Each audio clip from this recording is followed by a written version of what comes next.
ব্রিটিশরা একসময় আমাদেরকে শাসন করতেছে, আর আমরা এখন ওদেরকে শাসন করব।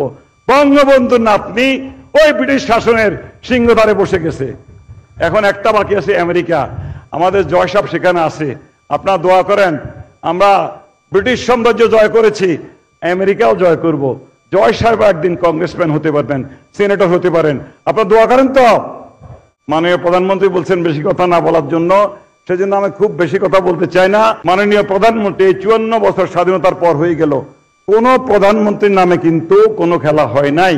আর আমার আপা মাননীয় প্রধানমন্ত্রী ব্যাংক দিয়েছিলেন বলে এই 5 লক্ষ ইউনিভার্সিটি গ্রাজুয়েটের চাকরি হয়েছে। 10 কোটি লোক, বাংলাদেশের জনসংখ্যা 18 কোটি ধরে নিলাম আনুমানিক। এই 10 থেকে 11 কোটি লোক আপনাদের পরিশ্রমে সকলে জীবনটাকে সুন্দরভাবে চালাতে পারছে। ব্যাংক থেকে লোন নিয়ে, কেউ চাকরি করে, কেউ ইন্ডাস্ট্রি করে, কেউ ব্যবসা করে। আর এটা সকল কৃতিত্বের দাবিদার আমার মাননীয় প্রধানমন্ত্রী মুজিব কন্যা শেখ হাসিনা। জয় শেখ হাসিনা।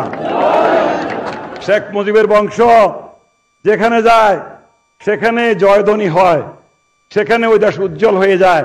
আপনারা দেখেছেন গেল সপ্তাহে আমাদের জাতির পিতার নাতনি, উনি আমাদের প্রধানমন্ত্রীকে মা বলে সম্বোধন করেন, মা বলে ডাকেন। টিউলিপ ওনার ডাক নাম।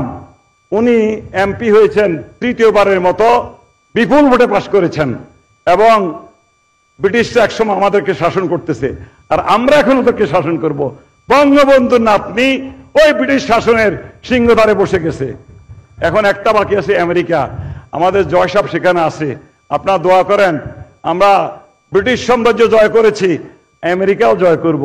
জয় সাহেব একদিন কংগ্রেসম্যান হতে পারবেন, সিনেটর হতে পারেন, আপনারা দোয়া করেন তো। এই দোয়া জোরে কইতে হইব তো, দোয়া করি। যাই হোক, বেশি কথা বললাম না। আমার মাননীয় প্রধানমন্ত্রীর কথার জন্য আমরা অপেক্ষা করতেছি। বোনাস পাইছেন, আপনারা খুশি হয়েছেন? আমার আবার জন্য দোয়া করবেন, উনি যেন মহাতির মাহমুদের মতো 100 বছর যেন প্রধানমন্ত্রী থাকতে পারে। 100 বছর রাজি আছেন আপনারা? আমরা সবাই মিলে কাজ করব। মাননীয় প্রধানমন্ত্রী 100 বছর জীবিত থাকবে, তারও বেশি থাকলে উনি ক্ষমতায় থাকবেন, প্রধানমন্ত্রী থাকবেন। দেশের উন্নয়ন হতেই থাকবে। গরিব নাই বাংলাদেশে, গৃহহীন কোনো লোক নাই এখন বাংলাদেশে। আমরা সবাই ওনার সুস্বাস্থ্য কামনা করি, ওনার পরিবারের সকলের জন্য দোয়া করি। আল্লাহ হাফেজ।